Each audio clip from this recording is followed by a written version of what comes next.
coming round to visit, and what is the current going rate per tooth? I need to know, and I'll share why. Movies and what to stream. Adelaide Moyeng will join us for that.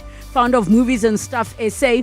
Do let us know on your end what you've been watching, what you recommend, or say do not even bother wasting these 1.5 hours of your life. Travel feature, travel tailored for every woman, adventure, relaxation, and self-discovery. Gabby Brandoni will come through and share around all of that. The second hour of the show, parenting and parents feature. We're going to talk to Gail Friend, an expert in parent-child relationships, neuro-linguistic programming in child development, and emotional freedom techniques. And we're going to have a conversation around millennial parenting and the generational shift that we're seeing from the previous generation of parenting. Then we don't have Dr. Chris Smith with us. I'm so sorry. He is not available for us today, but we will be talking about personality tests and how they are potentially failing these personality tests, South Africa's workforce, and what it is that is replacing them. We're joined by Maddie Samakowski, CEO and founder of Ashton Q, for that conversation. So get in touch with us. 011 883 0702. SMS us 31702. Tweet at Relebogile M at Radio 702 using the hashtag 702 afternoons, and the WhatsApp line 072 702 1702. 702 afternoons with Relebogile Mabotja on 702. Let's walk the talk.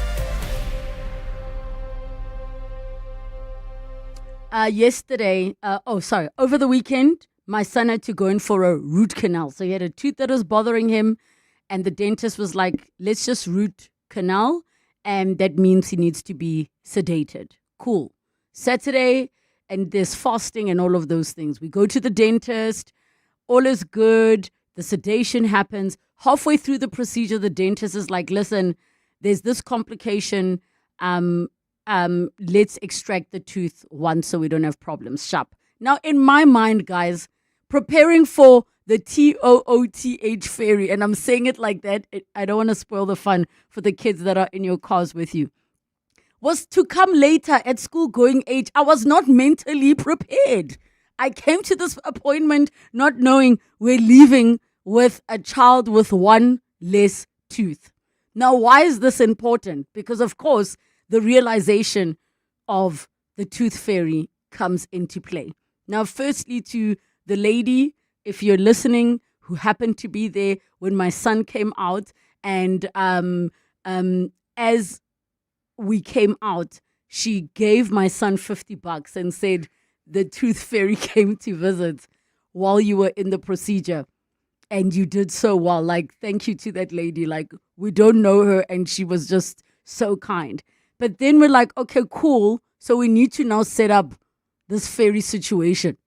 And I remembered back in my day, it wasn't under the pillow. It was in a shoe under the bed. I think it was one of my dad's old shoes. And I remember waking up in the morning after my tooth was gone. You put the tooth in the shoe the night before, went to bed, and then the next day, guys, the moolah. I was so happy. I was so excited. And of course, I wanted to recreate that for my son. Now, I don't know what the going rate is. Somebody said to me that it's $200 a tooth now. What?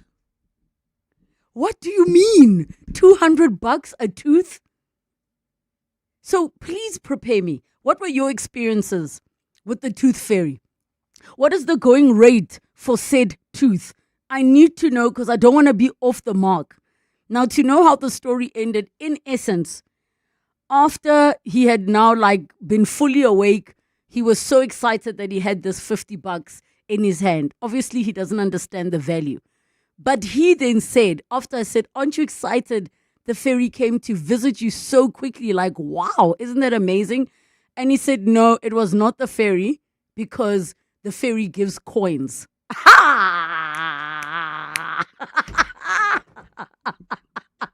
He said the fairy gives coins. So I was like, that's my boy. Put his $50 in the piggy bank Now we had to strategize. Parents with small kids in your car, please don't spoil the fun. Feel free to change stations just for this part of the conversation. Come back +1. Come back +1. So now I'm like asking people, and they haven't got to the stage of the tooth fairy. Mind you, this person is so excited. He's posing holding the tooth like he's so proud of himself, and he's saying they have to be coins. Okay. Now little man decided to sleep in the main bed with me. So it made it easy the next day for the tooth fairy to visit under the pillow. But how much is too much? So it was just coins. It was some coins. And all I know is some people have said the going rate is $200. So I need to know from all of you, what is the going rate? And what age do they stop? Like, at what age do they catch on? After how many teeth? Also, wait, how many milk teeth do you have? Like 32. Wait, how many milk teeth do you have? Oh, well, I know you know this. Do you have 32 milk teeth or 28? So for every tooth, how much is that? Guys, I need to know. 011 8830702, the WhatsApp line 072 702 702. Respect to my parents. God bless their souls.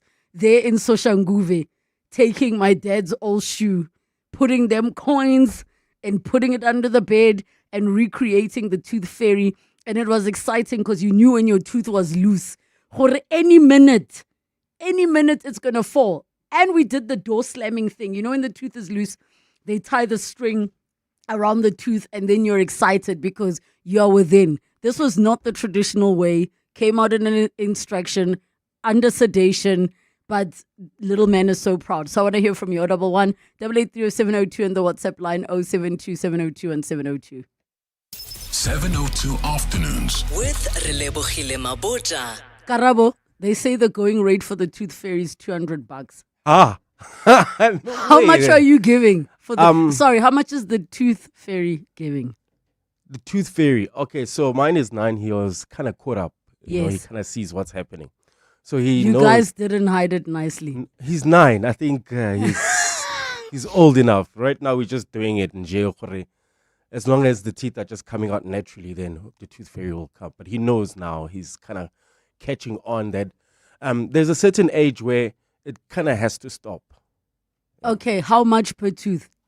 This year, it's 50 Rand. What? Yeah, In like 50 coins Rand. or He's a only going to note? buy candy. Like, Wait. literally, that's all In he's going to buy. coins or a note? Oh, well, usually the tooth fairy leaves like, when he was 3, obviously the run was like 10 Rand. And then as he grows up, you know, the rate goes. But when the tooth stop, the whole business kind of Now stops. you guys know who's really making money on this show. Really? The tooth fairy in the form of, because I'm like, oh no, break down the 7 Rand into as many coins as 7, possible. yeah, wow. He's 4, sir. Okay, you see? Yeah. When he was 3, he got like 10 Rand. All right, we go on the line. 011 8830702, the WhatsApp line 072 702 702. Lesego in Centurion, hi. Hi, Relebogile, how are you? Good, thanks, and you?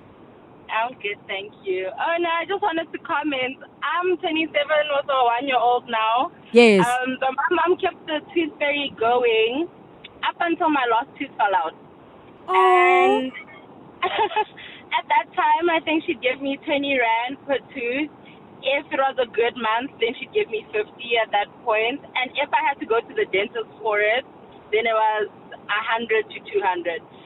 And you can imagine back then, that was a whole lot more money than it is now.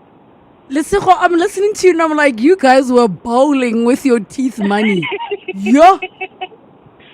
I always put it in the piggy bank though. So, you know. Okay. Okay, so, Yeah. so it bought you like it contributed to the deposit for your first car. That's right. Lesego Centurion. And then what are you gonna do for your child? I'd like to consider myself a high effort mom, so I want to do like a care package for each tooth. Wow. So can I ask you a question? And don't judge me. Is it weird that I'm trying to find a way to keep this tooth, like maybe get it turned into a necklace or something? No, I don't find it weird. I don't, because I want to keep those. Especially the first tooth to fall out. That's like special. Like planted somewhere, like planted with a little tree, and then, it becomes a family heirloom. I love it. I love it. Thank you so much, Lesego in Centurion. Guys, I'm going to turn his tooth into a necklace or something. I don't know why, but I'm going to do it. Let's look at the messages coming through on Facebook, where we are asking the simple question: what is that going rate for the tooth fairy these days? And are parents still keeping up the tradition? As Piwe says, I was told to tell the tooth fairy that they only accept pink money or purple money. Otarel says, mine is 10 Rand a tooth. That is the going rate. SA2 says probably 5 Rand in Cyril's economy, but it's been $2 for the longest. I could be with the current exchange rate since my youngest child is 11 now. Laura says it's 100 Rand a tooth. Guys, where are you getting this money from? 100 Rand a tooth is a lot of money. Niku says, today the children demand a lot. My granddaughter had one tooth removed last week. She's 11. Now she wants 600 Rand. Totally crazy. What I did is I put $50 sent in and she had a fit, but she will learn the hard way. Guys, what do you mean? As far as I'm concerned, the moment you have to tell someone how much you want, then the tooth fairy's gone. Isn't that how it's supposed to work? If you're old enough to say bukai, I could be wrong. Sashlin says $50. Lebohang says I say 10 Rand per tooth. Terrence says tooth fairies are so expensive. Depends on how many teeth have fallen out and if it's the first tooth. Was 50 Rand for two that fell out simultaneously. I'm not paying more than that to a 6-year-old. I do feel like for 2 teeth, guys, you need to not fully double up, but, go more. Terry says 50 Rand a tooth, too expensive, these ones. Tsitsi Kawe. Beautiful name. Never heard that name before. Says the condition of the tooth must be taken into consideration when you put the value. Actually, good point, ne? So if the tooth is rotten, you give the child less money. We have some of your voice notes coming through on 072-702-1702. Hi, Relebogile. Great show as always. Funadi here from Cosmos City. Tooth fairy is a scam, Relebogile. Tooth fairy is a scam, and I'll tell you why, ne? I have 2 girls. So when the eldest started losing her teeth, at most maybe $20-$50 depending on how much we had in the house. The problem is that she thinks that this money is going to buy her McDonald's and toys, and then she's got a younger sister and it's like, no, it's enough for me and my sister to share. So whenever she lost a tooth, I knew I had to budget at least 200 Rand because their money has to buy McDonald's. Now fast forward, the little one is losing her teeth. Can I tell you that the sister omukul amutsra again? I can't make sure alwena. Not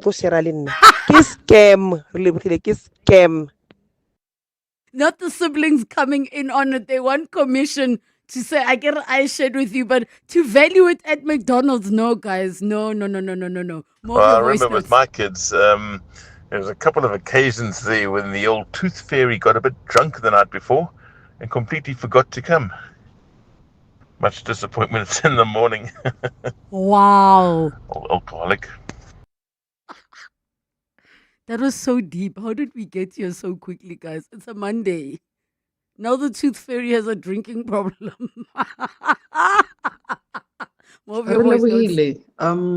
me, the tooth fairy in the house came with 10 rands. And then as the kids got a little bit older, I think around 7, 8, that's when the tooth fairy started also increasing the amount to 20 rands. And then when the kids started talking too much, or the amount is not enough for 20 rands, the tooth fairy did one big drop, 50 rands. And the tooth fairy said, you are grown now. The tooth fairy is no longer coming because now you are way too old. Thank you. Hello, Abuelo. My name is Katerina. And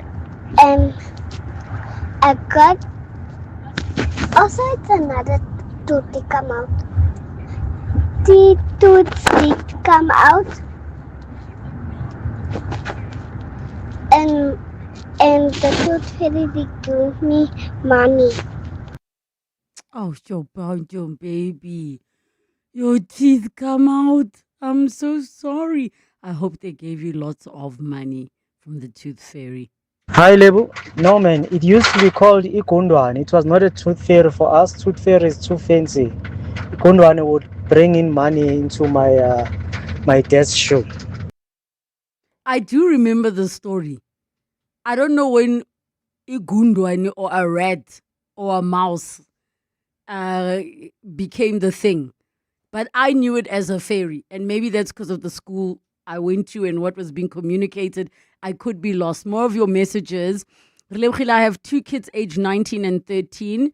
I used to give between 5 Rand and 50 Rand. It's not weird. I still have most of their teeth in a jewelry box. Nosy Po from Val. So to all the moms or parents that are keeping their children's teeth, like, what do you do with them? What do you do with them? I'm trying to figure out if, like, can I have it as jewelry? Maybe that's weird and creepy. I don't know. But it feels weird just getting rid of the tooth. Relebogile, today's topic, lol. My son is 5. He removed 2 molar teeth which were rotten. And the next day he fell and lost his front tooth. After falling on his chin, Joe, guess how much he wants? 1,000 Rand. I promised him a gift on condition he behaves exceptionally well. We have officially stopped Tooth Fairy. No ways. 1,000 Rand. 1,000 Rand. No, guys. No. This is becoming too much. One WhatsApp says it must always be coins and never more than 5 Rand. Hunadi on Facebook says, my son knows the truth. No Tooth Fairy and my money is safe. More of your voice notes.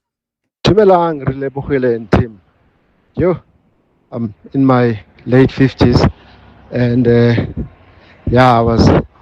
I cheated the system. I tried to cheat the system when I was a child, could have been about 8 or 9, and I left the tooth myself. Didn't tell anybody, hoping to make more profit. That's when I discovered the tooth fairy. Yeah. Great show as always, Relebogile. Sim. Good afternoon, Relebogile. So I actually keep my daughter's teeth. Fun fact, so I read an article a long time ago that there are still stem cells within the milk teeth. My daughter has basically, I think I started collecting them from the time she had the 3rd tooth that fell out. I read that article. So should your child at some point, suffer from any cancer, God forbid, knock on wood, they would be able to source some stem cells from there. Look, I mean, I stand to be corrected, but there is some type of connection. So I have a little container with all of her teeth, even the rotten ones that she had. Thank you. Oh, such a pity Dr. Chris is not going to be joining us today, but we'll make sure that we hold on to that question around the stem cells in teeth. I was not aware, but it kind of makes sense now that I think about it. So the question is, how are you supposed to store them, especially if the tooth has fresh, things on it? You don't want to damage it. I'm so curious. Afternoon 7:02 with Relebogile and team. You guys have money. And Karabo says when his child was 3, he got 10 Rand. His child's teeth started falling when he was 3. I start with 5 Rand for the first 2 teeth, then 10 Rand for the 4th and 5th. Then the last time I give, it's 50 bucks. Only because I did not have any other cash. She's 8 and was grateful. The oldest puppy girl. How do I translate that in English? The older girl who is more... Is it forward? Is that maybe the word is forward? Who is 16 now, believed this until she was 11. And I heard her telling her older cousin, I was shocked that she still believed in that fairy. And then I told her the truth. Why you got to break her dreams like that? How? Relebogile, You reminded me with something. My granddaughter put her tooth in my shoes and I forgot about that. I saw the tooth on Saturday when I was putting my shoes on. I'm so angry at myself. And fortunately, she was not at home. I'm going to put 50 Rand because I think I owe her big time. I'm glad we're able to remind you. So you stuck your foot in the shoe and there was just a tooth there. Yo, guys. More of your voice notes on 072 702 and 702.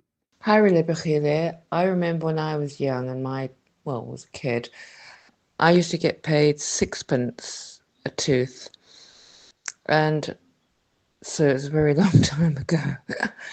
Then when I had my kids, they used to get 10 Rand a tooth. And they're in their 30s now. So I wouldn't have 200 Rand for a tooth. I don't know. I don't know about that. Sarah from How to Be a Sport. No, with the tooth fairy, with my daughter, she's 9 years old now. So ever since her teeth started falling out, I've been giving her 100 Rand every time. So the tooth fairy has been giving her 100 Rand every time. So I remember this one time, I think it was last year, a tooth fell out and I gave her 50 Rand. She was so angry. She's like, why did the tooth fairy only give me a 50 Rand this time? I said, no, maybe it's because you were naughty. Since then, she's behaved herself. So now she says she wants the tooth fairy to give her 200 Rand to make up for the 50 Rand that the tooth fairy gave her the last time. Many years ago, when my child was losing his teeth, when it came to the third or the fourth one, he accepted his gift from the tooth fairy and then announced that he thought he should write a letter to the tooth fairy because he'd lost so many teeth now, they were becoming more expensive. And perhaps 20 Rand a tooth might now be a better offering. Lee from Johannesburg. Thank you so much, Lee. The person who is giving 100 Rand a tooth, folks, where are you getting your money from? I'm very confused. I found my daughter's little tooth about a week ago in a little silk purse. She's 33 years old now and I still have the tooth. I couldn't even get myself to throw it away from Cynthia. Well, here's the question. Why wouldn't we bring back the tooth fairy for old people? Why? Huh? Why when people start losing their teeth and they're left with 3-4 teeth? And pensioners need the money. Unlike these toddlers demanding 100 Rand, 200 Rand, and 2,000 Rand.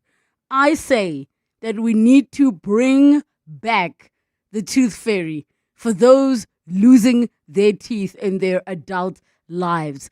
More of your messages. Hi, bought 200 Rand. It must be a tooth fairy in the burbs. My 7-year-old buddy is happy with whatever because she either loses the tooth or there's drama with that diva. I treat her to lunch and leave a few paper randelas from Roz. Roz, you're still operating with paper. When did we move away from coins? Johnny Walker on Facebook says, probably 17% these days. With here in South Africa, typically you give 1 Rand and 200 Rand with some paying 50 Rand for the first tooth. Traditionally, some families use their own twist like the thunder mace, tooth mouse, who takes the tooth and leaves a gift. So those that leave gifts, what is the gift that stays behind? Another person on the WhatsApp line says it's 20 Rand. Oh, kids have 20 milk teeth. So 20 times 200 Rand. There's somebody paying 200 bucks, bruh, per tooth. And they have 20 milk teeth. Do you think that the price should go down if the tooth is rotten? It depends on the tooth fairy. No, I think it must. If your tooth is rotten and it didn't fall out just in J. Oh yeah, if it doesn't fall out in J because it's a whole process. Yes. So they have to come on, all 200 of them. Well, he's 9. My boy is 9, so I still have another 3 because I see about it. They stop at about 12 years. Yes. So I still have 3 years to go of teeth. And then the rate goes up every year. This tooth fairy story. My kids are 21 and 19, so it's been a while, but we just gave them 2 Rand coins. Why so little? Kids love shiny things, and it worked for us. Thank you so much, Paula. It's just after 1:30. Time for your latest Eyewitness News headlines. Good afternoon. Thanks, Relebogile. Good afternoon. The Mazanga Commission of Inquiry has given its first indication that it is likely to have its 17 March deadline extended. Today, the Commission postponed the hearing of suspended Ekurhuleni Metro Police Deputy Chief Julius Mkhwanazi to the 23rd of March. Mkhwanazi's attorney says he needs more time to prepare his client. The death toll linked to inclement weather conditions in KwaZulu-Natal has now risen to 5. This after rescuers found another body today. Last week, parts of the province were hit by heavy rains, which resulted in flooding that left 6 people missing. And President Cyril Ramaphosa is on a 2-day state visit to Brazil, where he hopes to strengthen bilateral ties. The presidency says the visit will provide Ramaphosa and Brazilian President Lula da Silva the opportunity to engage on a broad range of issues. Well, those are the headlines. This EWN and more at 2 or as it happens. EWN Traffic. Well, at this stage, traffic remains sluggish. This is in the Edenville area heading towards Bedford View on the R24 westbound between Edenville Road and the Kilulis interchange. Also heading in and out of the Joburg CBD, expect some delays. This is on the M2 in both directions between the Crown Interchange and Main Reef Road. Look out for those faulty traffic lights in Lone Hill at Lone Hill Boulevard and Main Road. If you come across any other traffic issues, kindly WhatsApp us on 072-702-1702. There's more EWN on air, online, and on the EWN app. Clement Maniatella. Weekday mornings, 9 to 12. 9 to 12. You've been reporting about these things for a while now, David. You've been watching various administrations in Washington, D.C. How do you think this ends? One thing we've learned from the Trump presidency is it's always a dangerous game to make any predictions. I think the public appetite will wear out and Trump himself will lose patience. He did claim the other day, I don't get bored. This is not boring, denying that he would get bored of this, but I suspect he will at some point. And the US military will withdraw without a major commitment of troops on the ground. But what they leave in their wake is very hard to predict. David Smith, the Washington bureau chief for the Guardian newspaper. Clement Maniatella. 9 to 12 on 702. Year in, year out, we're fixing tires faster than a Formula One pit crew. My team is on top of things like tire whisperers. If an unforeseen accident were to happen in my workshop, at least I've got My Way business insurance to keep the wheels turning. Visit myway.co.za or dial 0860 64 64 64 and get a quote today. My Way is a licensed non-life insurer and FSP. T's, C's and standard rates apply. My Way. Live your way. To walk the talk is to turn words into meaningful actions. And it's what we at 702 are committed to doing every day. We are also committed to following the rules set out by the Broadcasting Complaints Commission's Code of Conduct. To give you balanced programming, fair comments, and accurate news. But if we stumble along the way and you feel we are not living up to the code, let us know on comment@702.co.za. And if after that you're still not happy, you can direct your complaint in writing to the Broadcasting Complaints Commission. Email bccsa@nabsa.co.za. For more, visit bccsa.co.za. From the rolling hills to the call of the wild, this week, KZN's natural beauty takes center stage. The KZN Department of Economic Development, Tourism and Environmental Affairs, together with Ezemvelo KZN Wildlife, are gathering at Hilltop Camp, highlighting the province's conservation efforts and the unforgettable wildlife experiences waiting for visitors. Catch all the highlights, insights and live updates tomorrow on 702 Afternoons with me, Relebogile Mabotja, and 702 Drive with John Perlman on 702. 702 Movies. 24 minutes to 2 o'clock, time for movies and what to stream with Adelaide Moyeng. Make sure you follow her on her socials, Movies and Stuff SA, and also get in touch with us around what you recommend we watch or don't watch. It can be a movie, it can be a series, can be a documentary, can be old and can be new. 011 883 0702. The WhatsApp line 0727021702. Now, Adelaide, we've been talking about the Tooth Fairy, and there was a movie called Tooth Fairy. Yes, there was. I loved watching it as a kid. I watched the reruns as well. I feel like we didn't give The Rock his flowers. He did a lot of films for us as kids that I thoroughly enjoyed, actually. He really did. And I think because of how he looks, and he was willing to break that super masculine thing to be playful and fun. That was one of the better ones. Which was the one? Oh, no, there's the one where he's the professional athlete and finds out he has a Game daughter. Plan, I Yes. Yes. Okay. Yeah. So what do you Loved think it. the going rate needs to be for per tooth? You know what? As somebody who enjoys going to the dentist, I think it should be much higher, perhaps 100 Rand, because toys are expensive. And yeah, we need to, go according to the economy. So maybe 100 Rand. I know it's steep, but what are they going to buy at 10 Rand? No, Ma'am, guys, they're toddlers. They must calm down. You don't have teeth. Relax.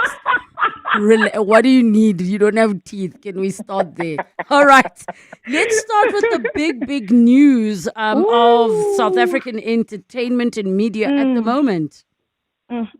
Yeah, the announcement of Showmax being discontinued. Now, they didn't say it's being closed, they said discontinued. So the big news that our local streaming platform, which is called Showmax, is being discontinued across all markets. And so, yeah, it's quite a shock at the moment. A lot of people don't really understand how this came about, because they had actually rebranded just a few years ago, not that long ago actually. They rebranded Showmax entirely, had new strategies, added a lot more local content from films as well as TV series. They brought us shows like The Wife, Adulting, Real Housewives of Durban as well. And obviously all of the shows that people may not be able to necessarily afford to watch on DSTV or DSTV app, you'd be able to still watch and get on Showmax. So yeah, the news of this discontinuation has obviously created shockwaves across the industry. The biggest concern is how local productions are going to be affected from a financial standpoint, seeing as they were the one local commissioning platform that made sure that they prioritized African content on their streaming platforms, unlike other platforms who are actually completely international, 100% international actually. The biggest scare for me is what's going to happen to the little man, the people that are working in production companies, people like myself, camera ops, makeup artists, script writers, everything you could think of, audio guys. There's a lot of work that goes into the shows that you're being brought. There's a lot of teams and crews behind that, and they all get paid based off of the commissioning and green lighting of local shows. So if they're saying they're discontinuing this, it could literally ruin so many people financially, especially from a creative standpoint. It really is the most worst news I heard last week, especially because we were having the Joburg Film Festival. So there's this wonderful energy of newness and networking and collaborating, and then you hear this devastating news, and we also don't know what the repercussions of it will be. It's only going to take a few years for us to see what's going to happen. Luckily, from my knowledge of Canal Plus taking over MultiChoice, they did say that there's a 3-year time frame where they are not allowed to retrench workers. So for now, from a jobs perspective, there are people's jobs that are not in jeopardy as of yet. But with the Showmax announcement, I don't know what to say. It's very devastating, honestly. Yeah, and I think there are so many producers and talent that had their opportunities for a more risque type of content that maybe wouldn't have lived on a more formal platform like, Sex in Afrikaans, for example. It fit perfectly on Showmax. And because it was built for streaming, it is quite devastating. It's, I don't know if I don't know what your thoughts are, because we speak as industry individuals who feel for the people. But if you look at the books and you're a business person and something's operating at a loss, what must happen? Then what? And I mean, also another thing is also what's going to happen to that brilliant catalog of local content that was specifically made for Showmax. I mean, I did say as a suspicion that perhaps the next thing that they could do, so we don't necessarily lose that catalog, is for them to perhaps turn Showmax into a channel on DSTV as opposed to just completely discontinuing it, because there was a formula that worked there. You know, there were shows that you exclusively got Showmax for and thoroughly enjoyed. Even their formatting and the way that they made sure that certain shows that, like you had mentioned, you might not be able to see on TV, did so well on Showmax. So maybe let's not discontinue it per se. Maybe let's find a different place to put it in the business where it can thrive, because the idea is there, the content is there, and audiences like it as well, so there is an opportunity. I think perhaps it's just a strategic situation that they need to figure out. I just really hope that we don't lose that content. And again, I'm a freelancer as well, so things like this do affect me, and maybe I'm also speaking as someone who's in the industry where certain shows that you would now be able to jump at and know you'll have an opportunity to shoot may not happen anymore. So I'm really hoping that this is maybe just a strategic plan that they have in motion to maybe not necessarily get rid of it, hence the word discontinuation and not closure completely. Perhaps they'll find a way to put it elsewhere, because I really do love Showmax as well. I don't need to be that kind of girl, but it was so affordable, and I'm able to, have my friends on it, and we're able to discuss the things that we're watching, and, and what's so funny, Real Housewives of Durban is actually one of the most famous franchises in terms of viewership numbers in Africa. So, and that's from Showmax. So that's why I'm like, the numbers are there, the consumers are there. I think it's just a placement problem. And I really hope that it's something that they can fix, and that it's not completely, all gone. So I think also for all the listeners that don't know, those that are Showmax fans refer to one another as show me's. So it's like the beehive, so the show me's. But I think it's definitely a moment to also, if you are a subscriber and you haven't had a chance to actually go and see. Did they actually say when exactly it's going to be discontinued? No, yes. So that's another thing. They haven't actually given us a date. They've just given us almost like a heads up to say at some point expect a date to be dropped for the complete stoppage of the app. But for now, they just said it's being discontinued. They did not drop a date. They did not drop specifics about what's going to happen. Like I said, they haven't also told us what's going to happen with the content that's there. Hence, I say for now, it's just a lot of speculation. Maybe let's not panic too much, but it is horrible news nonetheless, because like I said, I'm also a show me as well. So I'm hoping it's a transfer of content to another platform, not exactly a discontinuation of what's already existing. I've got you completely. We definitely will stay tuned to that one. I know my colleague Stephen Curtis also had a conversation around the numbers on the Money show, and it will remain big news till we see how things continue to settle. Moving on to films, you've got Ghost of Elephants.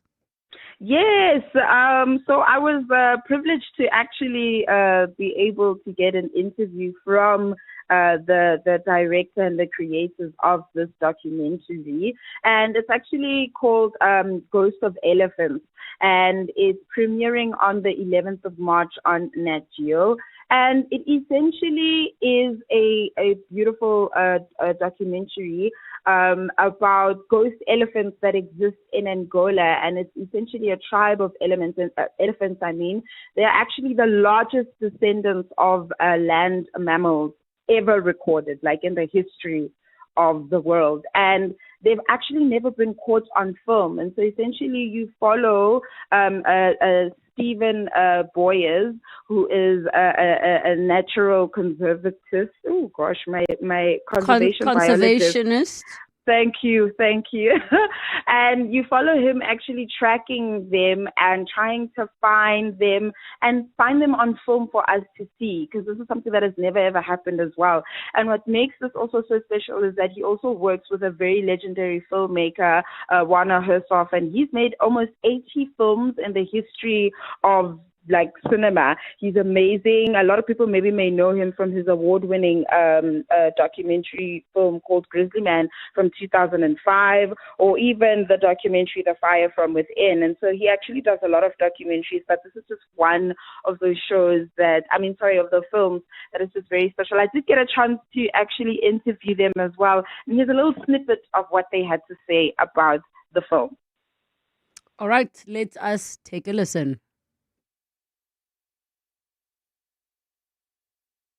For Rana and Ariel, I just wanted to ask from a scene perspective, which parts did you guys enjoy the most having to look through in terms of all the footage that you guys were gathering daily? And I'm sure there was a lot of stuff that you guys had been shooting as well and looking through footage-wise, but which scenes for you guys stood the most out for you? Because when I look at some of those scenes and those shots, they are so beautiful and the composition is stunning. And the fact that you didn't really have to do much to make it happen, it's just nature and what is happening and being unfolded in front of you, I would say. So yeah, those are just my questions. Thanks, Adelaide. I enjoyed so much doing, for example, some of the most beautiful footage I ever had in any of my films, underwater elephants. Meaning, the film is not about elephants. It's not a wildlife film. It's about the spirit of elephants, the ghosts of elephants, the dream of elephants. And of course, that is shared by the local tribesmen, the local trackers and hunters. And they bring a component of being connected to the spirit. Of course, we do not have to understand every detail of their trance dance, their elephant dance, and how the spirit of an elephant enters them. We have to be careful. We are not Namibian or Angolan hunters and trackers, so our knowledge will be limited. But it's we always knew be careful not to introduce this quasi-philosophical babble of new age, of learning about yourself by learning about the elephants. That's what I never wanted to see in the film. And we are not going new age. Oh, that's an interesting one, Adelaide. I know, right? I think a lot of people are not familiar with the style of how he actually does a lot of films. He's a very stylistic filmmaker, but legendary in his status as well. And I actually have a two-parter where I ask him a question as well as Steve Boyer. So for those who would like to see the full-length interview, you can just go to my YouTube channel. But that's just a part of what the film is about as well. They also had a screening last week for the film, but so far the reviews have also been really great. And the fact that he also works with a South African, for me, is number one, is key for us to support people that try and make sure that we show local content, things that have to do with our heritage and our culture as well. So yeah, this is definitely something that I feel like our audiences would really love to get into. All right, then we move on to Hoppers. Yeah, I'm continuing with my theme of nature conservation. Yes. Hoppers is actually a very lovely animated film that recently dropped, and essentially it's about a young girl who is obsessed with animals and nature conservation, and so she's actually fighting to protect her local forest from a freeway construction project led by the town's mayor. So while on this mission, she actually encounters a top secret program where her consciousness is transferred into a robot beaver. So she now ends up being in the forest with these animals, and she's able to communicate with them. So she decides the best way for her to protect her home is to rally up all the animals and try and formulate a plan to save their home. It's almost like an Avatar, but with the cutest furriest animals, and it's got that classic Pixar storytelling. The fun, the adventure that we all love is also there, and also the message of protecting our nature parks and nature sanctuaries. So I think that's something that if you're a parent and you're looking for a lovely, quaint film to go watch with your child at the cinema, definitely Hoppers it's quite funny as well. All right, then we move on to TV shows. Let's talk Shrinking, which now has 3 seasons. Yes. So Shrinking is like one of those shows that started, and it was a bit under the radar, but it actually built a really lovely audience. Season 1 came out 3 years ago, and season 3 just came out recently. So Shrinking is actually about Jimmy, who happens to be a therapist. And unfortunately, he lost his wife. And in the process of grieving, he's also not being able to help his own clients as a therapist. And he decides that he actually wants to try and, do a new approach that actually goes against what you would do, or the protocol of confidentiality, the ethics and the rules behind being a therapist. He basically goes against the grain, and he tries to have a different approach with all of his clients because he feels like he's not helping them the way that he should. But this approach ends up showing us so many different things about him as a person, and all of the things that you're dealing with when it comes to grief, loss, and also maybe just losing your sense of self, because sometimes it doesn't necessarily mean that something tragic has to happen to you for you to lose yourself. Sometimes you end up being, stuck in a plateau where you're maybe not enjoying your job as much, or certain aspects of your life, and now you need to start reassessing yourself to see what you can do so that you can become your best self.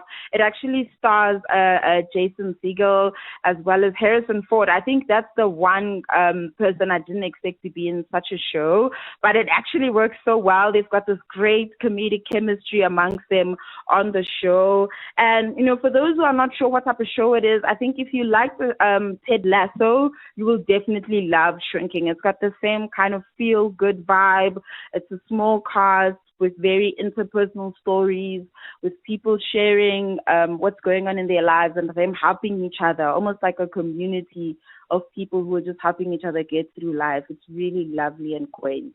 All right, we're going to have to leave it there. Adelaide Moyeng, Movies and Stuff SA. Make sure you follow her on the socials and keep those recommendations coming through 702 afternoons at 702.co.za. 702. Travel. It is 7 minutes to 2 o'clock in our travel feature for today. We are talking about travel tailored for every single woman. Audible 1-883-0702. The WhatsApp line 072-702-1702. Gabby, happy Monday. How are you doing? Hello, great, thanks, and happy International Women's Day for yesterday. Yes, indeed. So let's talk about special travel for women, because for me, it just sounds like going somewhere for free. So we've got all different types of travel styles. Of course, as you enter different stages of your life as a woman, you are interested in different things. There are different things that you are experiencing within your life. Maybe you're rediscovering yourself.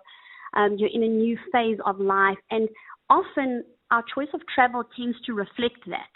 So some of the different types of travel for all the different phases of a life of women. One is solo travel adventures. So solo travel, it's not just about exploring new places. It's kind of a passport to meeting incredible people with new stories and diverse landscapes that you could discover. And each connection you make, it could spark lifelong friendships, turning strangers into kindred spirits with tales to swap over a glass of wine or while soaking in a hot spring.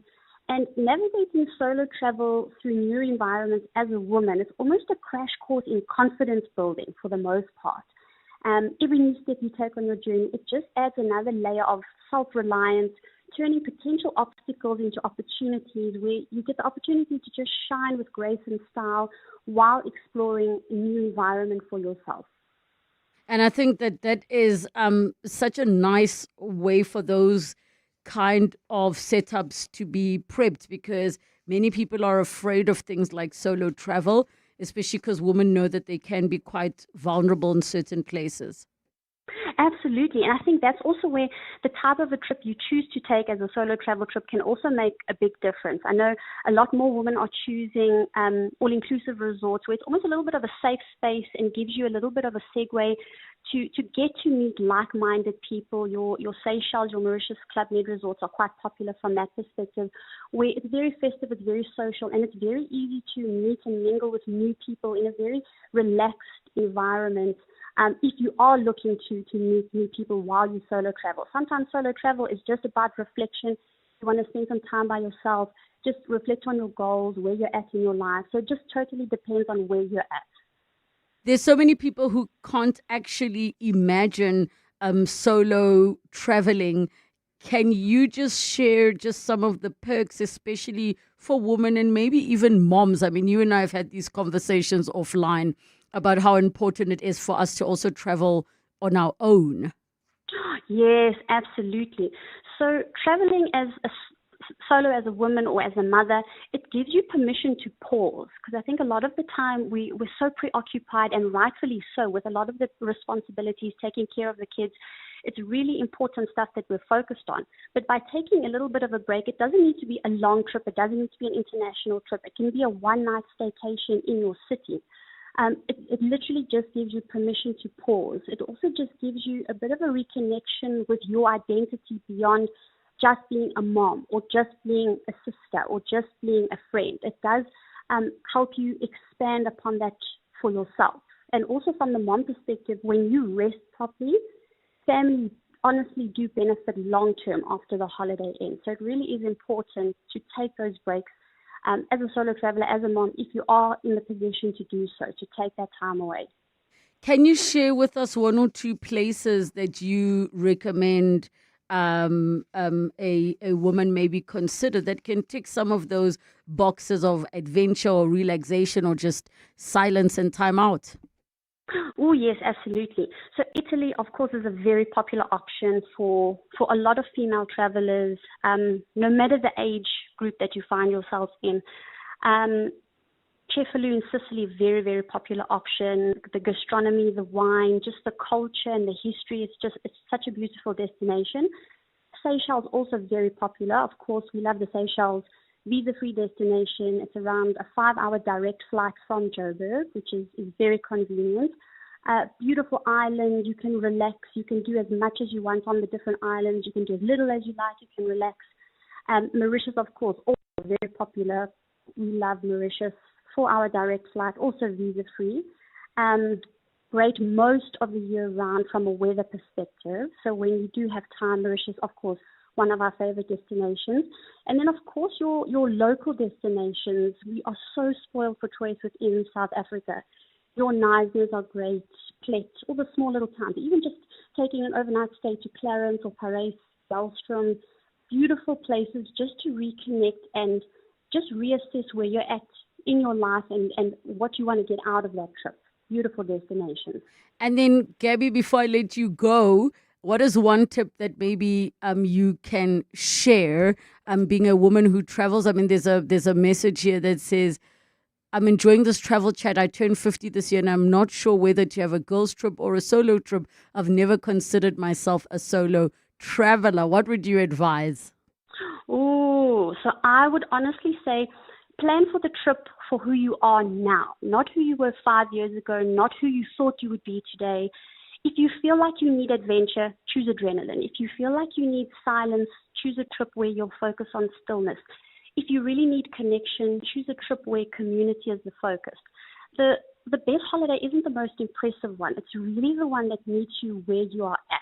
And it's, a lot more women are starting to put ourselves first, because putting ourselves first essentially at the end of the day does help and contribute positively to the communities we're in, to our families, to our friends. So it is really important to fill up your own cup first wherever you can. Oh, I love that, Gabby Brondoni. I feel either way it's win-win. If you're going to do a girls trip, you can find some solo moments, or you can go solo and meet some girls. That's our travel feature for today. In the next hour of the show, Parenting and Parents, we're going to talk about millennial parenting and the generational shift. And then why personality tests are failing South Africa's workforce. It's 2:00. This is EWN. Good afternoon, I'm Bali Dlamini. The Madlanga Commission of Inquiry has given its first indication that it is likely to have its 17 March deadline extended. Today, the Commission postponed the hearing of suspended Ekurhuleni Metro Police Deputy Chief Julius Mkhwanazi to the 23rd of March. Mkhwanazi's attorney, Nkosana Khumalo, says he needs more time to prepare his client. There are documents that he has to furnish me in order to prepare for his next testimony. And at this point in time, Chair, I literally have nothing, no paper, nothing from him that comes from the Commission. The Commission has been engaging with the President's office, but no communication or gazette has been published yet regarding the term of the extension. The death toll linked to inclement weather conditions in KwaZulu-Natal has risen to 5. This after rescuers found another body today. Last week, parts of the province were hit by heavy rains, which resulted in flooding that left 6 people missing, Nhlanhla Mabaso reports. Search and rescue teams have recovered a 5th body during the search for the people who went missing last week. The group was swept away while trying to cross a river with a vehicle. Disaster teams and police search and rescue teams are currently looking for one more person who is still not accounted for. KZN Cooperative Governance spokesperson Senzelwe Mzila. To intensify the ongoing operation, disaster management teams have now deployed drones to assist in searching inaccessible areas along the rivers feeding into the Utugela River. Motorists in the province have been warned to avoid flooded bridges. Nhlanhla Mabaso, Eyewitness News, Durban. Water supply to parts of Johannesburg remains a challenge after the old Brixton Reservoir dropped to critically low levels at the weekend. Johannesburg Water recently made operational adjustments to stabilize supply between the old and new Brixton reservoirs. The reservoir provides water to western and central Johannesburg communities, including Auckland Park, Mayfair and Coronationville. Alfara Mushwana has more. After levels at the old Brixton Reservoir dropped to critically low levels, Johannesburg Water temporarily halted the outflow of water to households to allow the reservoir time to recover and refill. The outlet will be reopened once sufficient levels are restored, after which pumping to the reservoir will also resume. To support the recovery of the Brixton Reservoir, Johannesburg Water has reduced supply to areas served by the Herstel system. This means communities supplied through this system, including Northcliffe, Clement and surrounding areas, may experience disruptions. Johannesburg Water says its teams are closely monitoring reservoir levels and hopes the system will soon recover. Alfa Ramshwana, Eyewitness News. President Cyril Ramaphosa is on a 2-day state visit to Brazil, where he hopes to strengthen bilateral ties. The presidency says the visit will provide Ramaphosa and Brazilian President Lula da Silva the opportunity to engage on a broad range of issues. Lindsay Dentlinger has more. The presidency says as the largest economy in Latin America, Brazil remains a key strategic partner for the country. During the visit, both sides will explore additional ways to broaden economic ties and unlock new opportunities for mutually beneficial trade and economic relations. Accompanied by a business delegation, President Ramaphosa will also address a South Africa-Brazil business forum tonight, aimed at promoting increased commercial collaboration. On the sidelines of the visit, Ramaphosa will meet with Brazilian business leaders with the intention of accelerating investments and opportunities in South Africa. Presidency spokesperson Vincent Magwenya. South Africa and Brazil share historic and fraternal ties built on friendship, shared African heritage, solidarity, South-South cooperation and multilateralism. Ramaphosa is accompanied by at least 8 ministers, including the portfolios of international relations, defence, science and technology, tourism, electricity, trade and sport. Lindsay Dentlinger, Eyewitness News. And Indonesian authorities have jailed 2 hitmen for fatally shooting a man over a debt dispute. Zivan Ramnovic was shot at a tourist villa after the gunman stormed the villa and opened fire last year. The gunmen initially managed to escape the country but were later found in Cambodia. A court sentenced the pair to 16 years in prison today. Gold is trading at $5,096.26 an ounce. The rand is at 16.77 to the dollar, 22.36 to the pound, 19.37 to the euro, and Brent crude oil is at $103.16 a barrel. In Alexandra, heading towards Midrand, there's slow-moving traffic. This is on the N3 northbound between Modderfontein Road and Marlborough Drive. Look out for those faulty traffic lights in Midrand, Olifantsfontein Road and the N1, as well as Old Pretoria Road and Olifantsfontein Road. It's a partly cloudy afternoon in Gauteng today. Temperatures have peaked at highs of between 22 and 25 degrees. The top story in EWN this hour, the Millennial Commission of Inquiry has given its first indication that it's likely to have its 17 March deadline extended. EWN, in touch, in tune, and independent. For the latest, visit ewn.co.za or download the EWN app. You're with Relebogile Mabotja Live, streaming countrywide on the Prime Media Plus app. DSTV channel 856, 92.7 and 106 FM.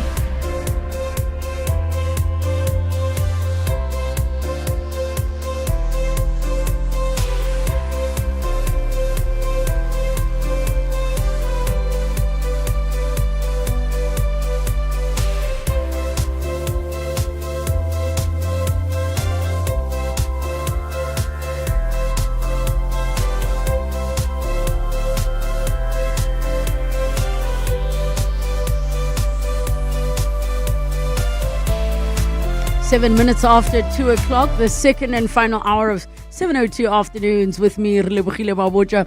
I'm loving, people are like literally posting photographs on our conversation around the tooth fairy, and also posting their kids with their teeth out, saying the going rate for teeth, guys, is $50. If the tooth isn't clean or rotten because it wasn't brushed, then you must give much less money.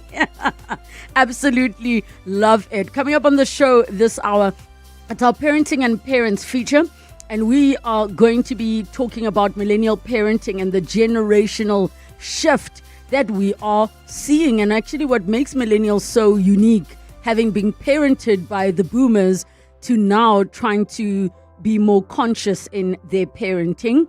We'll be joined by Gail Friend of the show, for that conversation. And then we wrap up, not with the Naked Scientist, with Dr. Chris Smith. If you do send through a science-related question, we will bank it, or you can email it to 702afternoons@702.co.za. Today we're joined by Maddie Samakowski, who's CEO and co-founder of Ashton Q, where we talk about personality tests and why they're actually failing South Africa's workforce and what it is that is replacing them. Get in touch with us, 011 883 0702, SMS us 31702, tweets at Relebogile M, at Radio 702 using the hashtag 702 afternoons, and the WhatsApp line 072 702 1702. Parenting and Parents on 702.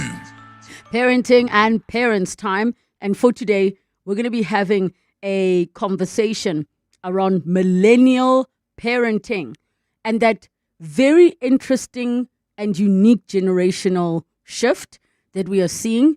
So those of you that are listening are either non-millennial parents, so you are, and we'll get the age ranges right, but you're either a boomer parent, maybe you are a grandparent that is even further in the generations, and many of you are actually millennial parents. But I'd love to hear from all of you, because maybe as grandparents you're observing your millennial kids parenting their kids, and there's certain things that you're just not enjoying or feeling or okay with. 011 883 0702, the WhatsApp line 072 702 1702. We're joined by friend of the show, expert in parent-child relationships, neuro-linguistic programming in childhood development, and EFT, which is emotional freedom techniques practitioner, Gail Friend. How are you? Hi, lovely to be with you today, and it's such an awesome topic to be talking about. I'm so glad you're joining us, but now that you're here, I have to take advantage. What should the going rate be for the tooth fairy per tooth? Some parents said coins, like 5 to 10 rand. Others are giving 200 rand a tooth. Yes, the question is there such a thing as the going rate? Hey?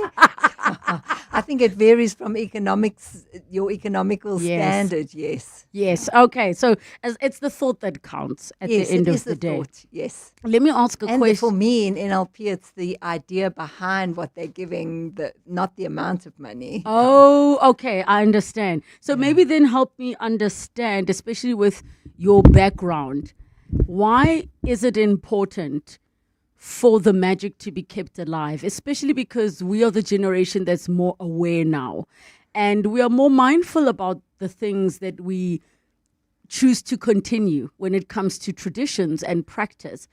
If you believe magic is still important, why is that the case, especially for small kids? That's a good question. I think magic creates creative thinking, and to give children the idea to look forward to things, you've got to have a look and see how you can make it magical, how you can make them happy, get them to think about and be creative. I think that helps them. And I think it's so important what you're saying about the creativity. But let's take a step back and look at the previous generations, our boomers and the generation prior to the boomers. What were some of the distinct traits to the parenting style, which we're not using this to bash anybody. It's just for us to recognize what was being taught and what was being practiced as quite common. And I think about the fact that when you look back at certain eras, it was normal to like smoke in the airplane and just be having a cigarette with your child there. There were so many things that were normal that now would be frowned upon.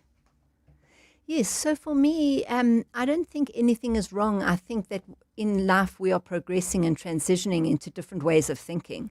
So the more traditional way of parenting in terms of the more authoritative, let my children need to listen to me place, to be moving more to the emotionally aware parents, I don't think either are wrong. I think it's us learning how to navigate and make sure that the way we speak into our children is actually building the right result. I mean, the children that we were as kids were in a far more different age in terms of work environment. So to be able to now in the new age where jobs are so different, children are needing to think for themselves, our style of parenting has to change. Oh, I didn't even think about it that way in how you shared, because in essence, back then we were raising nations that were preparing for a certain industrial revolution that was happening Spot back on. then, which was know how to follow orders. So even when we look at some of our schools that were built around similar things of the military. Now, if you had, and maybe you can speak from the part of what a child is automatically born with.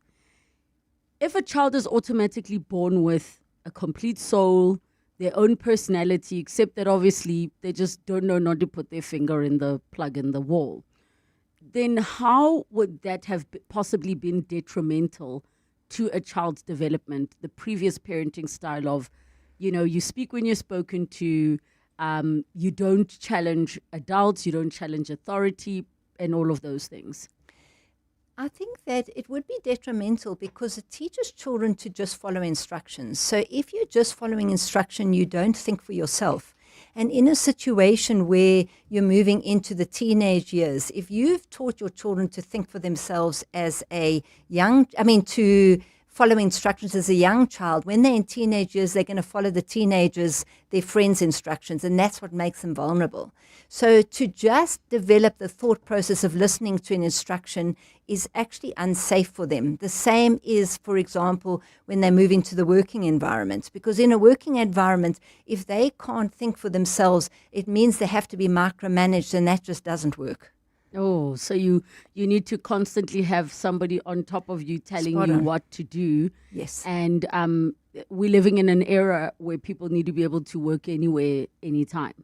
Absolutely. Can I just ask a question with regards to the generation that was raised under authority and following orders?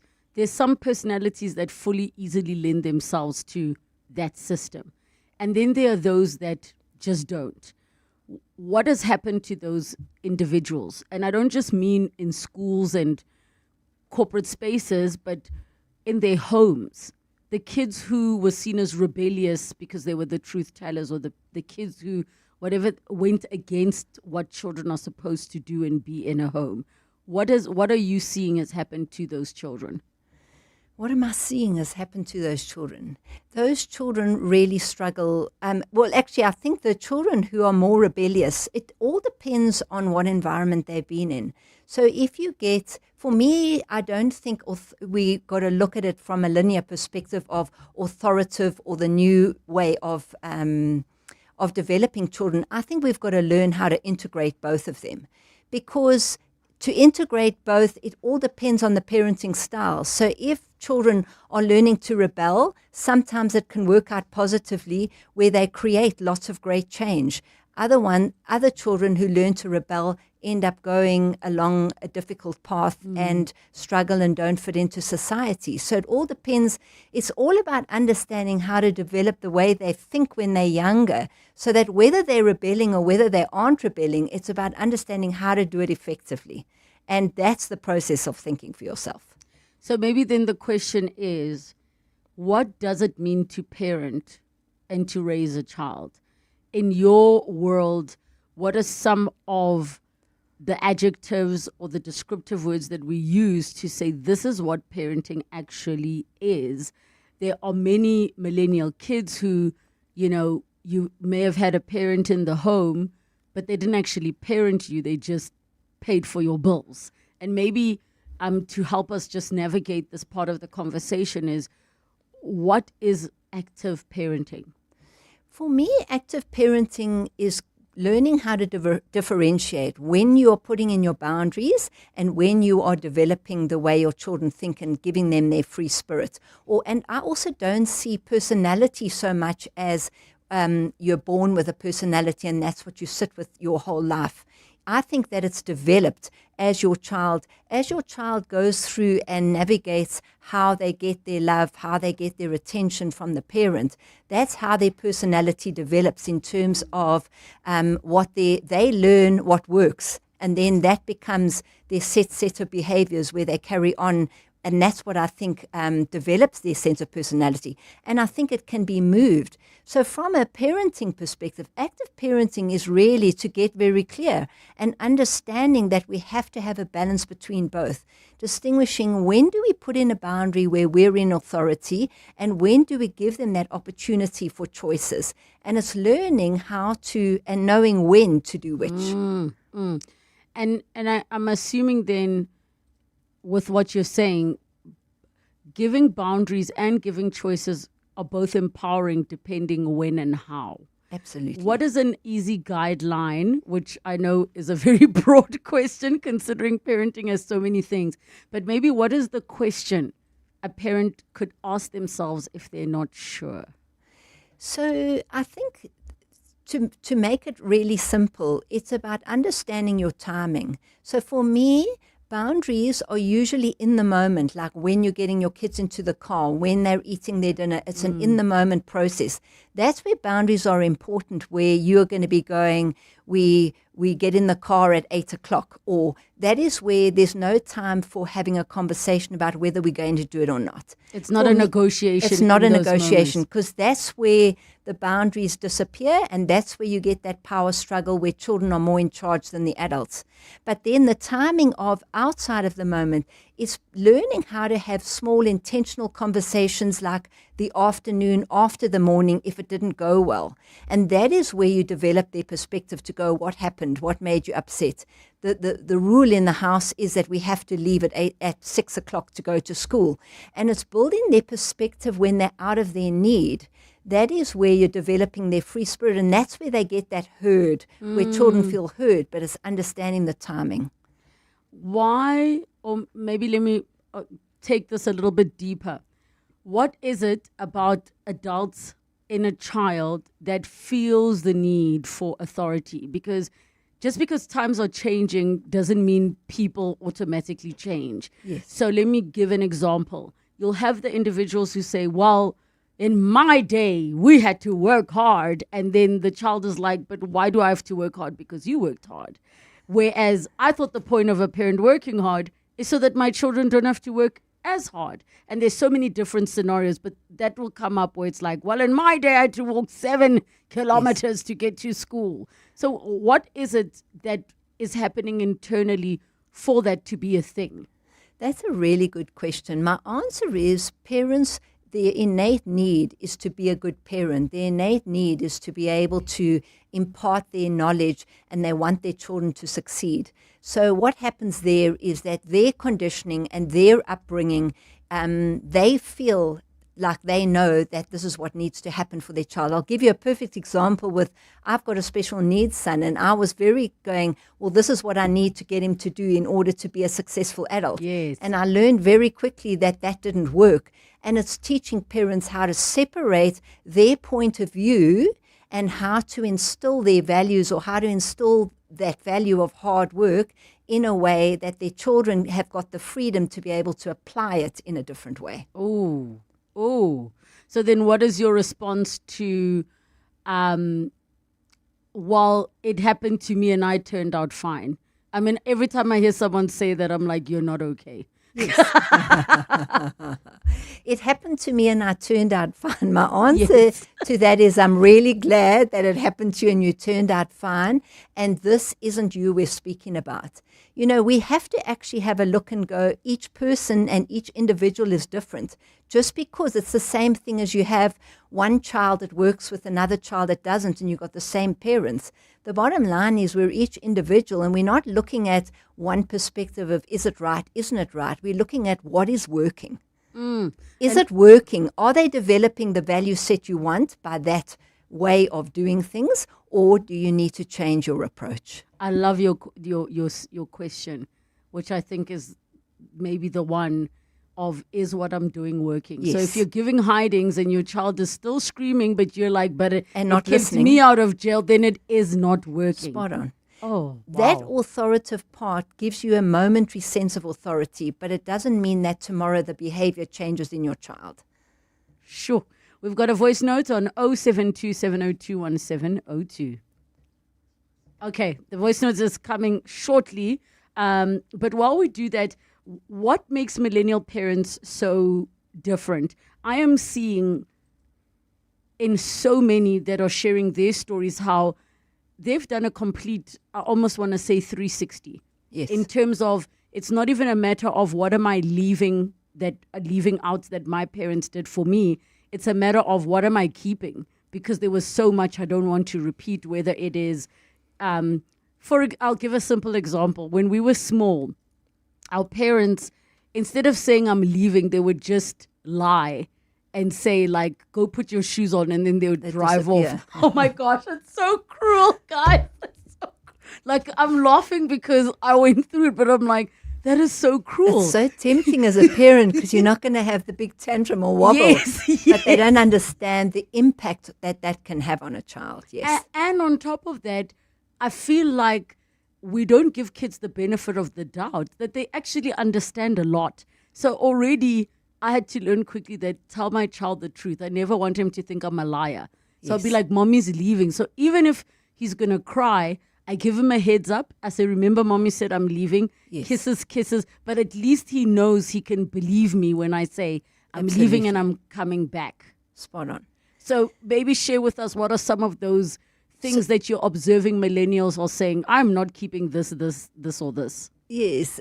Just to go back to your point, that's where the magic of the after conversation happens. So they're having their upset where they're learning in the moment that you're going and you're coming back. 2 sentences after that, when you come home to go, you see, mommy came back. It's the after conversation that settles, and that's where the upset stops in the moment. So that's just as a side note. What millennials, I agree with you that I think we're in this phase of millennial parenting where we're moving from one direction to the other, from completely authoritative to a 360 of being maybe giving too much freedom, or maybe being too And it's about learning. It's the messy phase where it's not clear there's no clarity in our strategy.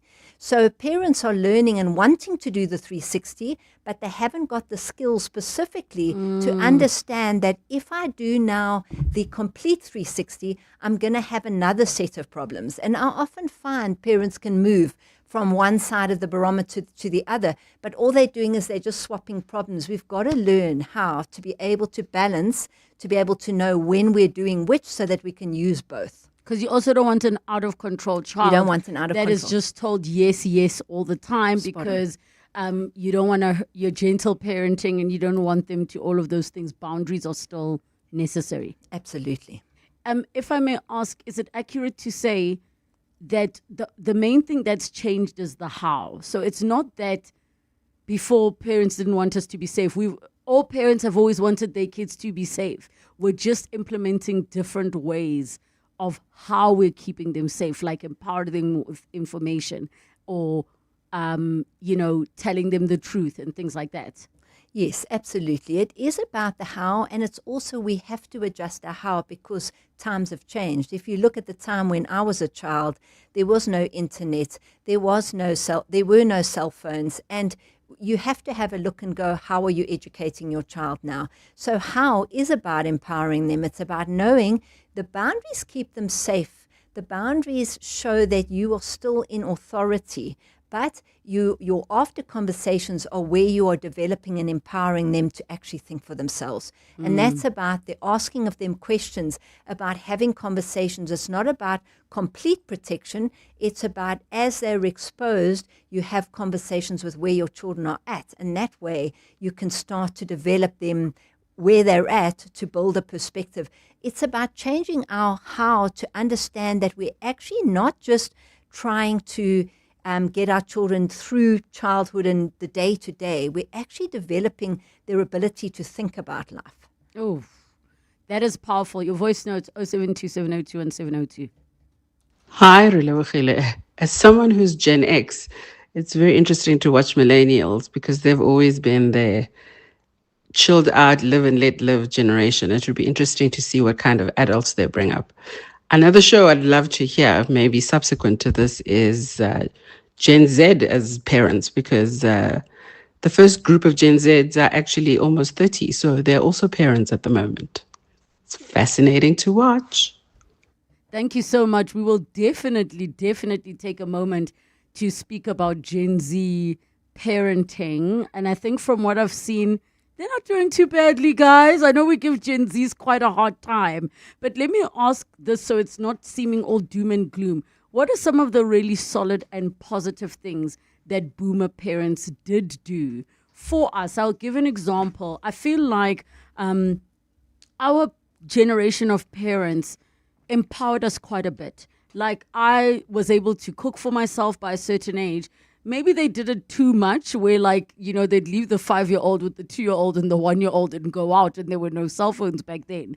But I almost feel like they were you were quite empowered. You were able to be independent quickly. Whereas this generation, as in now us as millennials and our kids, are not necessarily being as empowered as quickly. And if ever there was a time they needed to be, it was now. Absolutely. Once again, I really think that we can't be looking at the two extremes. So you look at the boomer ages, they taught us there was a lot of authority. We learned to push through.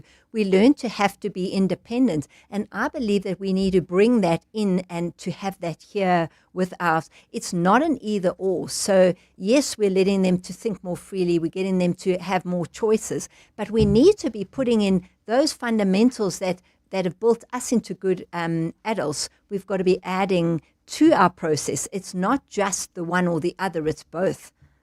And more importantly, can you share with us about the part that it is a journey and it's a learning journey, because you don't know who your child is evolving to be, what circumstances are going to require. So every day you're basically relearning this person. Just as you think you figured them out, you're relearning them. Yes. My answer is, parents, we've got to get out of our own heads and get into where is your child at the moment. and to go ask yourself the question, in this moment, what perspective do I want my child to develop here? Is it the accountability that they actually need to be independent or put their clothes away or make their bed, for example? It's the accountability that you want to build. It's about being a lot more intentional than focus what's in our head.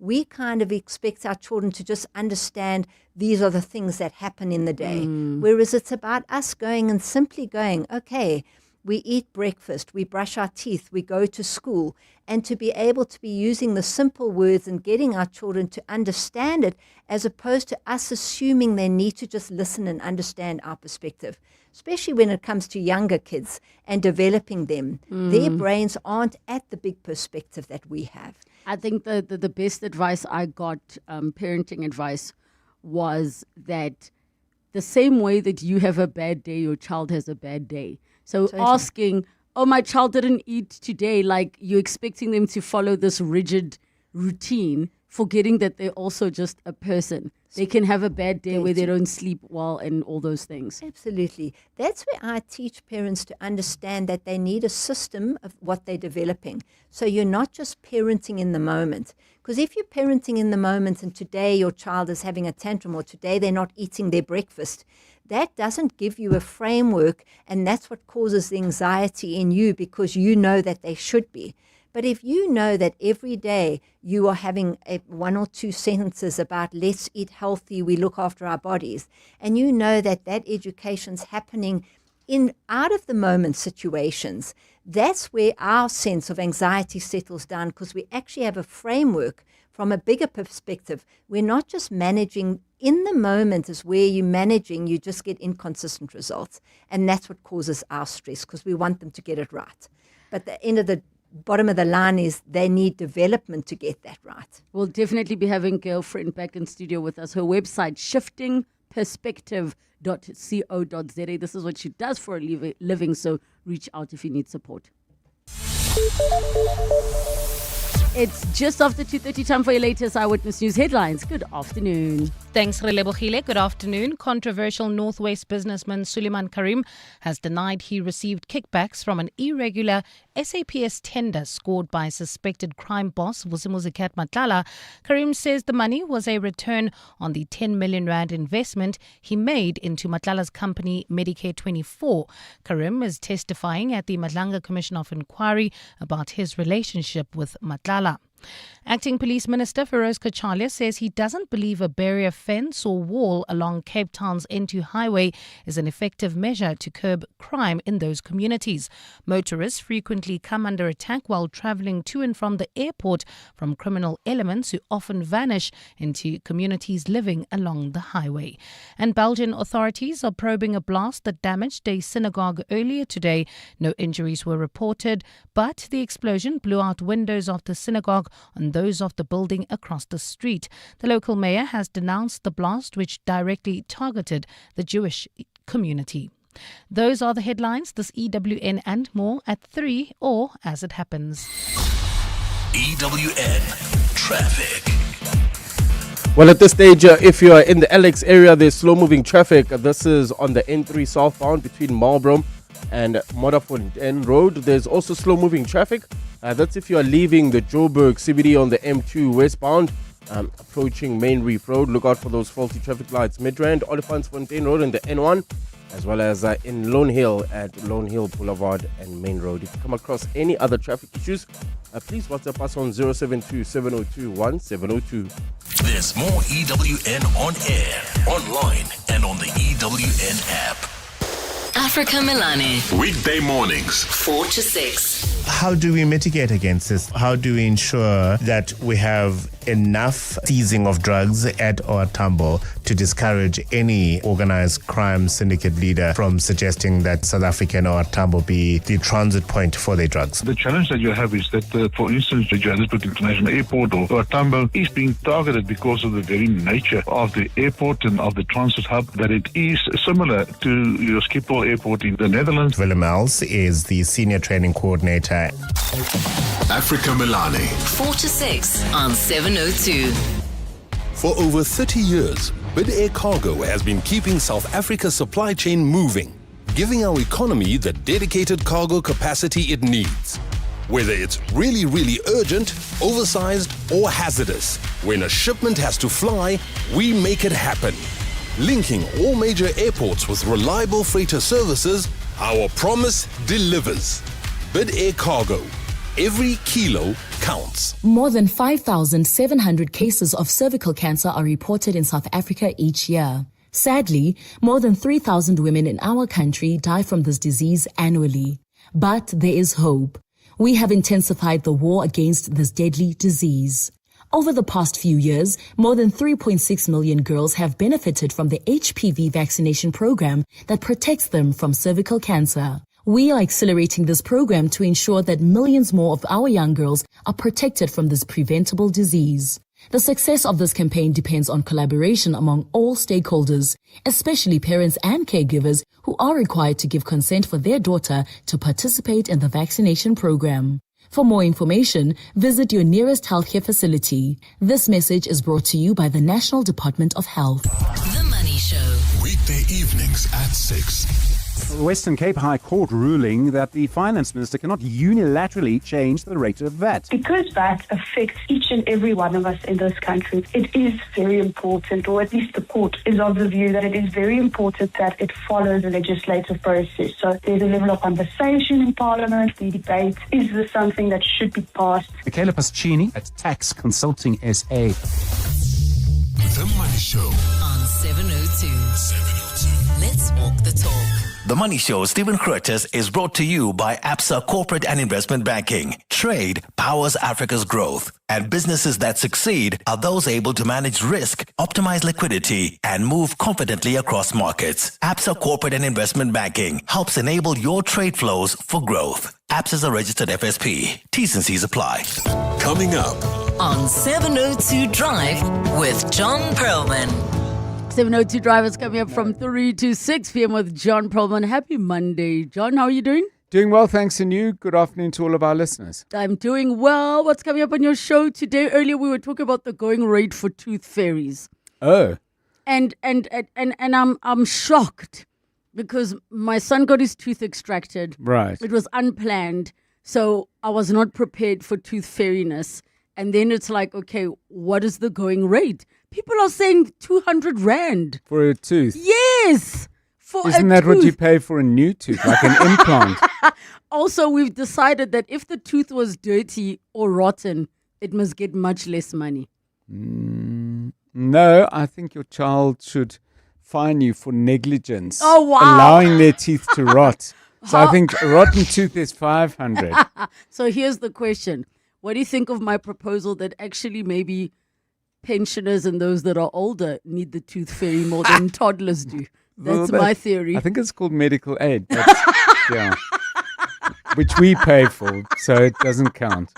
Guys, I stand by this proposal. The toddlers need the money significantly less. That's true. Than the pensioners do. For every tooth lost, send your grandparents money. That's brilliant.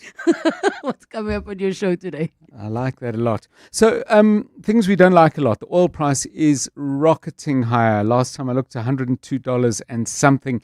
Just for perspective, a month ago it was $67 for a barrel of Brent crude. So we're in trouble, and we're in trouble in all sorts of ways. It's not just the petrol price, those interest rate cuts we've been enjoying, all of that suddenly in jeopardy. We'll talk about that at about 20 past 3.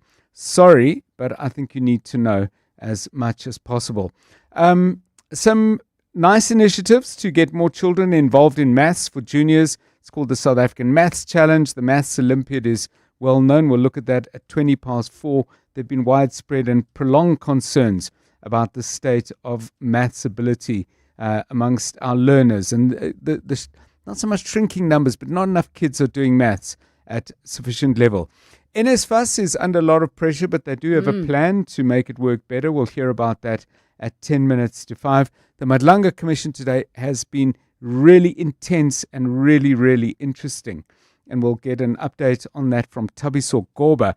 And then, I'm not a big Grand Prix racing fan, but I know a lot of people are. They've changed the rules. The cars have to be set up differently and so on. I watched for a while and I was completely puzzled, but that's because I started off from a base of significant ignorance. But we'll get in somebody who understands the rules, the implications, and we'll talk about that at 10 to 4. All right, 7:02 Drive with John Perlman coming up from 3 to 6 p.m. Your voice. Your life. Your afternoon radio. On 702 Afternoons. With Relebogile Mabotja. 20 minutes to 3 o'clock. We don't have Dr. Chris Smith in. I do see some of your science-related questions coming through. Don't worry, we will bank them for when Dr. Chris is back. So today we are bringing a different kind of conversation to our slot. We're joined by Maddie Samakowski, who is CEO and co-founder of Ashton Q. And we are speaking about personality tests and them failing South Africa's workforce and what it is that is replacing them. So I want to find out from all of you, especially if you're using personality tests to upskill yourself and to sort of use it to navigate your blind spots, or maybe you're finding that, hey, I keep doing these tests when I'm going for interviews and nothing is coming through. 011 883 0702 and the WhatsApp line 072 702 and 702. Maddie, welcome to studio. Thank you for coming through. Thank you for having me. I'm so excited to be here. I need to find out, and maybe we can take it really to the very beginning, as what a personality test is. Because I don't want to ever assume that everybody has taken one. 100%. I think that that's a really great place to start.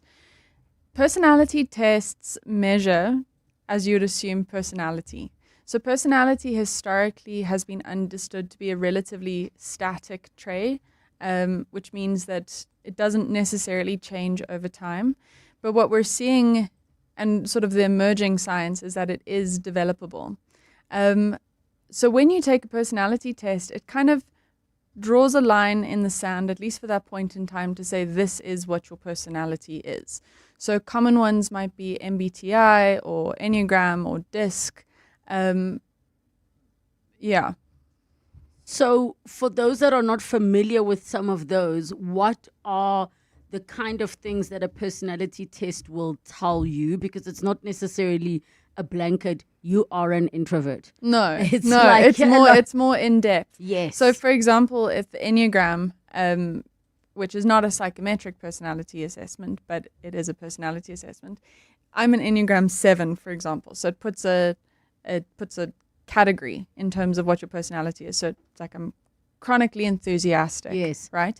But if you have MBTI, it looks at introversion, extroversion, intuition, sensing, thinking, etc. So it's broader, and different personality tests have different ways of kind of conceptualizing and breaking down the different aspects of personality. Now, in the context of the workforce, yes, why would a recruiter or a company want to know your personality if your CV is telling us what you studied, where you've worked, the skills you've got, and all of that? Yeah. I think, firstly, I mean, this conversation was started by saying, you know, personality tests are failing South Africa's workforce. And I want to first clarify that I think personality assessments really do have a space, and they really do have a sort of merit, and they are very helpful in terms of self-awareness. So why recruiters would use personality assessments is really predictive, right? So you can only know so much about a person in terms of their CV, in terms of what they've accomplished, in terms of what they tell you in an interview. But personality assessments and other psychometrics give you a better indication of what this person's going to be like at work. So you want to almost predict how will they thrive under pressure, all of the dynamics of the working environment or the company culture that you recognize. You kind of want to say, could they fit better or not? Well, that for me is the limitation of personality assessments. Yes. Because if you do a personality assessment, you might see that I'm introverted, for example. Yes. But does that mean that I'm not going to fit into a very social, very loud company culture? No, it doesn't actually mean that. It means it might take more energy for me, but I can develop and I can adapt and I can grow. So it's more about personality assessments are definitely a piece of the picture, but I don't think that they're the full picture in and of themselves. I think that they don't necessarily account for the behavioral aspect, the developable aspect that also exists. So before we move on to maybe where they are limiting these personality tests. Can you give us a bit of an overview of what the workforce is requiring of people? Because I would imagine that maybe personality tests are required more by certain companies because you have, the stereotypical Gen Z things that like, nah, I don't want to come today. All of those stereotypes that we hear about that now people want to be a bit more like, okay, I actually need to know more about the people I'm hiring. Do you think that it is more prevalent now that they are using, because you've also got AI that might even just listen to the interview, listen to the inflections and be able to say, well, this person is 10% nervous and 90% confident? It could be, but I think in terms of margin of error and in terms of risk, if we take a measurement at a single point in time, you're opening yourself up to a lot of unknowns, right? Someone could test extremely well. They could be super confident in their interview. They could give you all the right answers, exactly what you want. Their personality profile, their psychometrics could come out perfect, but then they don't succeed in the role. So is that because of their psychometrics? Is that because of their personality assessment? Is that because of culture? You don't necessarily know what that is and why you measure it. So you asked me sort of where they come in, and I think that that's really the question. Is it in terms of where in the employee life cycle are you thinking? Is it when they join the company or is it when they're in the company? And what are we focusing on? It just got me wondering that I think some companies need to take a personality test out there. A group one. A group personality test, so that you as the prospective employee can be like, do I actually want to work here if its personality is workaholic, blah, blah, blah, right? And then on the other hand, I just got to wondering that in an ideal world, how often would the personality test be taken? So let's say if a company just makes it a yearly thing as part of your annual review where they can sort of just see where you're at, like, is that sort of where you're thinking, or did you have something else in mind as to how they can be useful and helpful? So I think here, this is the differentiation for me between personality assessments and behavioral assessments. So personality assessments are HPCSA registered often and psychometrically recognized, which means that you legally can also use them as part of a recruitment process. So often personality assessments happen in the beginning. But if you did them every month, if you did them every 3 months, if you did them, you'd be spending a lot of money. And would things really be changing? I'm an extrovert in June. I'm going to be an extrovert in November. I'm still an extrovert in terms of where I get my energy from, but my behavior might be incredibly different. So that, for me, is the differentiator in terms of introducing behavioral assessments to the workplace and doing it every quarter. So instead of just measuring KPIs in a performance review every quarter or however regularly, you measure it continuously to see where are people's behavioral intelligence and how can we help them get to the KPI. Please do share with us what a behavioral assessment looks like. Like, what is that? Because I think also for me, it's the first time I've heard of that. Usually, I would imagine in a company, the concept of assessing anyone's behavior only comes up if there's a problem. 100%. Where now you have to be when like, you're in trouble. All right, yes. So it's like, okay, the KPIs are not being met. Let's do the, what is it called? Performance improvement, something. A performance improvement plan. Girl, I am learning. Triggering. A PIP. Okay, I'm within the industry. A PIP. So now that you mention, I'm like, why do behavioral assessments only happen when a person is in trouble? That is my point. That is exactly my point. And I think in terms of leadership development, instead of making it that this is only when you're in trouble, this is a continuous thing that happens, and your manager, your HR, your L&D, learning and development, they can all work with you to help you get to your goal. So you ask what it looks like. Different companies do it different ways. What I do and what my company does is it's a 10-minute online assessment. So either you can do it as a self-assessment or a 360 multi-rater assessment. But the point of it is that we're asking questions specifically related to behavior. So we're not asking questions about character, about how this person is likely to show up. We're saying, how does this person actually show up? What are you seeing? What are you not seeing? And that's what we're measuring. We're measuring behavior. So how can an employee use that to fast track their career if these assessments are happening? It's such a good question. And I think historically, it's been something that the average employee just can't afford, right?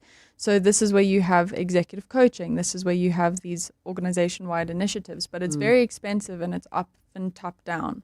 So here what happens is that instead, every person gets a personal development plan. So it's the theory and the philosophy for me is kind of to democratize leadership development.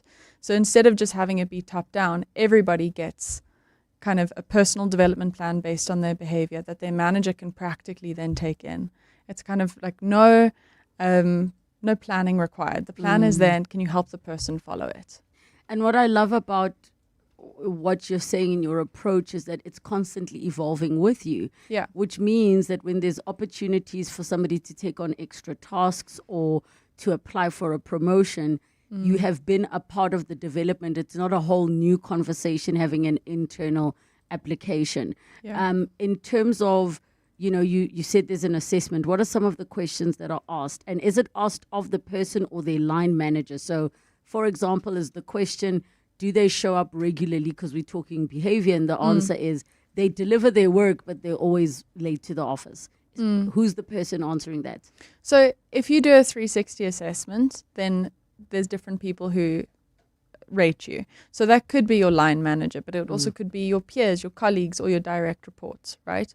And in terms of a self-assessment, it's just you. In terms of actual examples of what the questions are, I could give you sort of broadly, but the way we measure it is we have 60 competencies that are grouped into 12 behavioral intelligences. So how you're showing up, and we're calling them behavioral intelligences. So there's 60 questions, but it's very straightforward. It's like, how often does this person solve problems in anticipation? It's like very practical short questions that you answer on a Likert scale 1 to 9. What has the organizational impact been on companies that take this approach? It sort of, I'm showing you with my hands, but obviously listeners can't see that. But actually they can. We're streaming live on YouTube, Oh, everybody, brilliant. those of you. But you are saying it often It sort of shows brings, or highlights. like rises, right? Yes. It rises issues that maybe you wouldn't have had words for, you wouldn't have known what it is. So in terms of a culture thing, for example, we were working with a company and they're an insurance company and they're working with a digital change initiative. And one of the things that came up was one of the departments just has no language for any digital innovation, right? So how did they know that other than they don't want to learn, they don't care, our personalities clash, right? Instead, now it was saying they're scared of it, and this is like how we can teach it to them and how we can help them develop the digital behaviors so that they can take them on and we can advance the strategy. So there's multiple ways, but one of them is sort of strategy achievement, another one's succession planning, another one's team building. It's all interconnected. And I think succession planning is such a big, big one. There's a WhatsApp here that says, I so love your conversation there, Relebogile. I recently did one using the Enneagram and it was spot on, like 1000% accurate in the type of personality I possess right now, i.e. type 8. Previously, Challenger. Previously, and this is a rough 6 years ago, I used to be a type 7. Last time I tested, that is. So reason why I say it came out 1000% accurate is that I am all the things it described. I have evolved certainly, and again, due to the life challenges, experiences I have collected since then. So fascinating to discover, I tell you, D in the East Rand. What do you like to respond to D? I mean, I think that's stunning, and I'm so happy that it also resonates with you. I'm so encouraged by a movement in how people are thinking about these things in terms of this is the box I fit into and I will live in that box forever. Yes. And rather doing these assessments repeatedly and saying this is how I'm changing, this is how I'm evolving, and this is how I'm adapting. I would take it a step further and say, how can you get supported to develop more? But I think it's great. And I also am a 7 with an 8 wing. So we have a lot in common. we must have a masterclass where we go through the Enneagram types and numbers so you know which one you are. What would you share then with the person listening who is not working at all, that they can take initiative with? Because there are also free online personality tests. Are there things that they can do on their own for self-development while they're waiting to be in an institution that would be doing all of those things? 100%. I think it sounds like a surface level piece of feedback, but it really is true. A lot of development starts by thinking about development. So thinking, what are your gaps? What do you need to improve? What are you already good at? And then thinking around it triggers more action. So I think the best place to start is to do a map for yourself in terms of where you're strong, where you need development. And then YouTube, TikTok, Google, it's a best friend in terms of all of these things. So really, to start development, I'd start thinking about what you want to develop and who you want to become. And then how do you tie this into your overall life? Because career is very obviously hand in hand with who you are. You spend most of your waking hours working. Yeah, I think that it does lead to kind of this work-life balance and how you think about it. I personally don't like to think about a work-life balance because I don't think for me it'll ever be a balance. But I think in terms of looking at myself holistically and taking care of all the different aspects of myself. So trying to link the different aspects together. So what I am finishing in my PhD is also the core of what I'm working with in my business. With my husband, I bring a lot of this home and I talk to him about it. I think, development is a holistic thing. I think being able to see it not as I need to increase my digital skills, but also physical intelligence is part of it, emotional intelligence is part of it, moral intelligence in terms of your vision, what's guiding you. I think it's all part of this. How do you become behaviorally intelligent? And then advice for the employers, the companies, all of those individuals that are listening, what can they start looking at implementing in their existing systems? I think moving away from qualitative or subjective HR data. A lot of it has been very much hearsay. This is what we're talking about. This is what we're seeing. But quantifying it enables us to plan it and structure it and see where things are going. So if it's your competencies and figuring out how that works and where we can develop people. In terms of a strategy, think about where do we actually want to go and how can we, the person sitting in front of you, how can you develop them closer to that strategy? My goodness. Now we need also, Pashida, a masterclass on how to put together your own personal development plan. Because we're not going to wait for somebody to I come. can do it for you for free. Well, I mean, I charge, but I can give you a discount code. Thank you so much for coming through. If Thank you you for missed having me. out on all of the details, primemediaplus.com or download the app. We will pick up more conversations like this. They definitely need it. Part of the 702 family. Hi, I'm Katlako Mosue. I'm a 23-year-old boy from Johannesburg, South Bosonia. And I love listening to 702 because it is informative and it keeps us up to date with current affairs. Welcome to our 702 family. Let's walk the talk.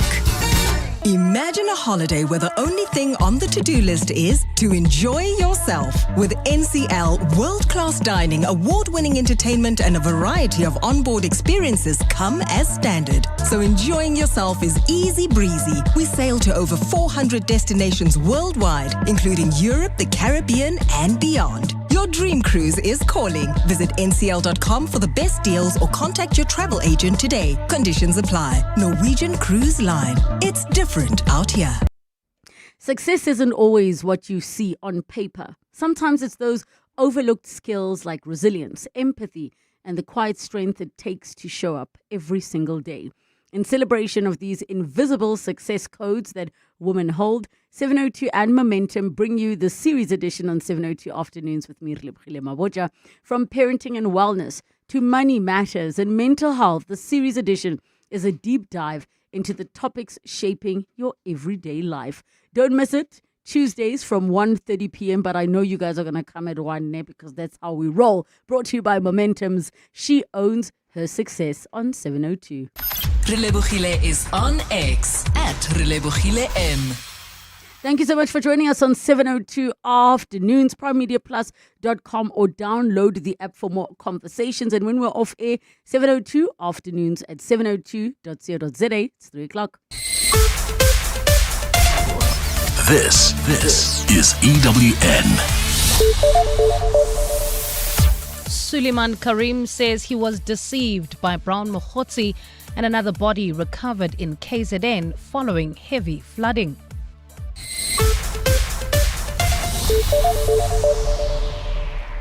Good afternoon, I'm Bali Dlamini. Controversial